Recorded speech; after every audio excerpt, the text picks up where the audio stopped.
Bidadari chapter 68. Apa karena rasa bersalah? Aku yang memintanya, Reiko menjawab tanpa ekspresi. Kepalaku pusing sekali setelah menyaksikan dia tadi membersihkan atur spaceku. Mungkin karena kecapean juga, dan tadi pagi cuma sarapan roti.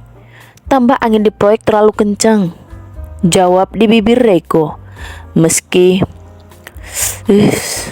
harusnya aku menyuruhnya untuk duduk di sofa saja tadi, bisik hati Reiko. Dia tadi lupa mendudukkan Brigitta di kursi yang tadi didudukinya. Jelas saja masih ada cangkir tehnya di sana. Maafkan aku Brigitta, teh ini murni aku yang minta. Sungguh ini adalah kebohongan Reiko yang kedua kali soal Aida. Setelah sebelumnya dia mengatakan bahwa roti selai kacang itu buatannya. Aku tidak sama sekali ingin mempermainkan perasaanmu. Tapi aku tadi hanya memikirkan tentang natur spaceku. Kamu tahu betapa pentingnya tempat itu untukku. Ya sudahlah, aku tahu. Respon Brigitta lebih kalem. Aku juga minta maaf. Karena tadi aku terlanjur emosi pas datang. Aku beneran gak bisa mengendalikan diriku kalau sudah melihatmu dekat dengannya. Sepertinya aku terlalu berlebihan. Tapi aku takut kalau dia merebutmu dariku sayang. Hei, sudah jangan menangis lagi. Ini juga yang membuat Reiko menggerakkan tangannya menghapus sesuatu di pipi Brigitta. Aku padahal sudah minum obat antidepresiku pas turun supaya bisa mengendalikan diriku. Tapi sulit. Minumlah dulu, bujuk Reiko yang akhirnya dituruti oleh kekasihnya. Kamu jangan marah lagi padaku ya, bujuk Brigitta. Aku benar-benar ngeri ngelihat kamu membentakku seperti tadi. Iya, kemarahanmu bukan salahmu. Mungkin aku juga akan emosi sepertimu jika aku di posisimu tadi dan melihatmu bersama laki-laki lain. Reiko bicara begitu lembut. Ini memang sesuatu yang sulit untuk kita berdua. Maaf, aku juga tidak bisa mengendalikan diriku sampai kasar bicara padamu. Dan bukan hanya Brigitta yang minta maaf, Reiko pun juga melakukan hal yang sama. Hatinya begitu tenang sekarang setelah bisa melihat senyum dari wanita itu. Karena itulah, sudahlah, apa yang membuatmu mencariku ke perusahaan? Reiko yang teringat bahwa Brigitta sempat mencarinya pun penasaran ada masalah apa sampai kekasihnya harus datang menemuinya. Aduh, aku tidak mungkin bilang sekarang dong. Dia baru marah padaku. Brigitta berbisik dalam hatinya hingga itu. Kata-kata itulah yang keluar dari bibirnya. Namun dia belum melanjutkan ucapannya lagi, justru menggerakkan tangannya mengambil sesuatu yang membuat Reiko sedikit meninggikan suaranya. Hei Bi, sayang, jangan minum lagi obat penenang itu. Tapi aku harus melupakan semua rasa cemburuku. Saat itulah Reiko memilih membuang obatnya ke dalam tempat sampah. Ayo kita ke kamar. Ajakan yang membuat Brigitta merasa tenang di dalam hatinya. Untung saja aku punya pengalihan, karena dia tidak boleh bertanya soal ini dulu. Ya, ini adalah masalah sensitif dan Reiko baru saja reda marahnya. Jadi Brigitta tidak mau membuat pria itu emosi dulu. Karena itulah, bukannya kamu harus kembali ke kantor? Tak perlulah, sekali-sekali kita pulang lebih cepat tidak masalah bukan? Reiko bicara sambil mengangkat Brigitta ala bridal style menaiki tangga. Sungguh suatu keadaan yang membuat hati Brigitta jadi tenang lagi. Hampir aja aku menyulut emosinya, tidak boleh. Sandra mengatakan padaku cara terbaik untuk menyingkirkan pesaing terberat adalah dengan menunjukkan sikap lemah lembut. Sandra berhasil mendapatkan Tommy dengan cara ini. Brigitta memang mengingat semua yang disarankan oleh temannya. Karena dia sempat cerita kepada istri dari Tommy Pramono dan menceritakan betapa dia kesal sekali dan selalu saja ribut dengan Reiko. Disitulah Sandra memberikan banyak sekali saran padanya. Segala hal yang membuat pria itu nyaman dan bagaimana dia bertindak seakan-akan selalu membutuhkan sang pria. Inilah alasan Brigitta lebih bisa menahan emosinya. Dan aku memang merasa khawatir tentang wanita kampungan tadi. Karena walaupun dia tidak memiliki sesuatu seperti yang aku miliki, tapi dia memiliki wajah yang cantik. Nah, untuk yang satu ini memang tidak bisa dipungkiri oleh siapapun. Aida memang terlihat sangat manis dan cantik dengan tubuhnya yang mungil. Begitu imut wajahnya, hidungnya cukup mancung, kulitnya cukup putih karena memang dia jarang sekali keluar rumah, kecuali sekolah, dan memang bukan tipikal wanita yang suka bermain di luar.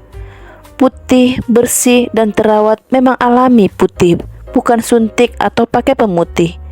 Tentu saja putih di sini putih rata-rata gadis Indonesia, bukan putih seperti ras Mongolia. Putih yang berbeda dengan Brigitta, yang sudah banyak menggunakan produk kosmetik, suntik, dan perawatan kulit lainnya. Meski Aida masih punya beberapa kekurangan yang tentu saja menjadi kelebihan Brigitta, seperti bentuk tubuhnya lebih proporsional. Karena memang di usianya ini Brigitta sudah mengerti bagaimana cara menjaga kondisi tubuhnya. Dia ikut fitness, kelas kebugaran. Brigitta juga menggunakan skincare dari fasilitas perawatan kulit dan wajah yang terpercaya. Perawatan itu juga bukan perawatan yang murah. Ditambah lagi Brigitta juga sudah paham bagaimana harus bersikap dengan seorang pria. Yang ini dia tahu banyak cara bermain di ranjang.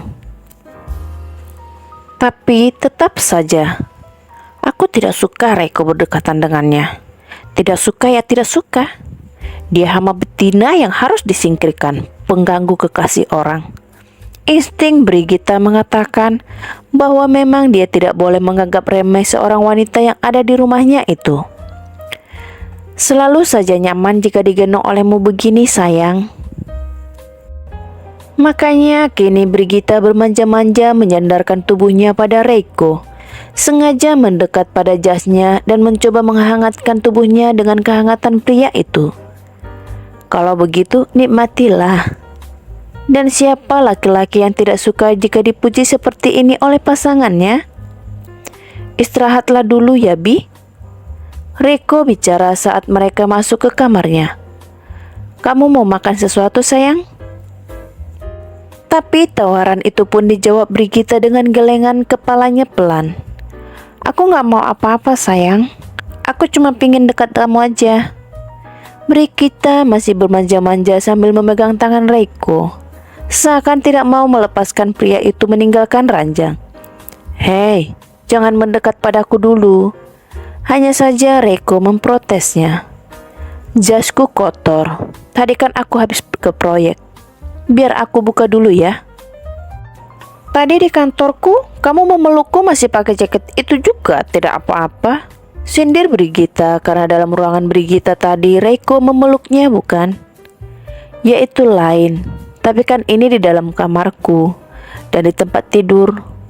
Reiko memang tidak suka sih kalau di dalam kamarnya masih memakai jas terus pakaian kotor. Langsung naik ke tempat tidurnya. Tapi kan kamu gak perlu mengganti bajumu, sayang. Maksudku, cukup membukanya saja dan temani aku di sini. Biasanya juga begitu. Iya, Reiko paham apa maksud Brigitta. Tapi biasanya kita mandi dulu kan? Jawab Reiko cepat. Tapi aku ingin sekali kamu menemaniku di sini. Sebentar ya. Aku harus mencuci tanganku dulu karena tadi kan aku habis ke Natur Space. Tunggulah, Bi. Biar lebih enak juga dan aku tidak betah dari outdoor.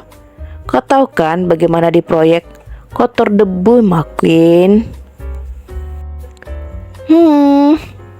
Jawab di bibir Brigitta membuat tangannya juga melepaskan tangan Reiko. Biasanya tidak seperti ini, tapi mungkin saja dia memang tidak nyaman karena bajunya saja. Reiko tidak pernah menolak keinginan Brigitta kalau lagi ingin dimanja. Makanya wanita itu agak sedikit aneh. Entah kenapa, tapi Reiko tetap pada pendiriannya masuk ke dalam wall-in closetnya. Kenapa aku jadi nggak mood ya? Bahkan Reiko sendiri tak mengerti. Biasanya dia tidak pernah punya mood yang buruk begini di hadapan Brigitta. Apalagi jika wanitanya sudah menawarkan adegan ranjang macam tadi. Mungkinkah karena rasa bersalahku padanya? Ya, Reiko merasa bersalah. Bukan hanya rasa bersalahnya karena melihat obat-obatan di tangan Brigitta tadi.